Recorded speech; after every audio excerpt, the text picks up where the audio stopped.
Everyone, আশা করি সকলে ভালো আছেন। আমি আজকে এই কথাটা পরিপূর্ণ সাকিব ভাইকেই বলতে চাই, দেখবে কিনা জানি না, তবে আমার উদ্দেশ্য হলো যে আপনি কাদের জন্য এসব করছেন, কাদের জন্য? আমরা জানি আপনি সাকিবিয়ানদের জন্যই বেশিরভাগটা ঢালছেন, কিন্তু আপনি যদি বাইরের দেশে কেউ মুভি বানান, তারপর ওটিটিতে আপনার মুভি আপনার ভক্তরা দেখতে পারবে, তাই না?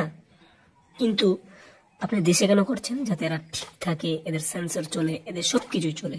আপনার জন্য এরা ভাত পাচ্ছে, আর এরাই নাকি আপনার সাথে করতেছে। আপনি এদের জন্য কেন করবেন? বাংলা চলচ্চিত্র ঠিক আছে, আচ্ছা, যদি আপনার টেকনিশিয়ান না নিচ্ছেন, কিন্তু আপনার ছবি ছাড়া এই দাগি মাগি জঙ্গলি একটা মুভি আসতো না, আজকে সব হল বন্ধ থাকতো, একটা হলও থাকবে না। আজকে শাকিব খান ঘোষণা যে আগামীকাল থেকে আমি থাকবো না, বাংলাদেশে একটা হলও থাকবে না।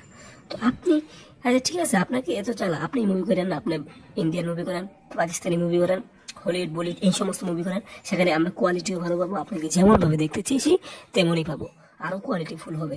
এদের জন্য কি করবেন আর?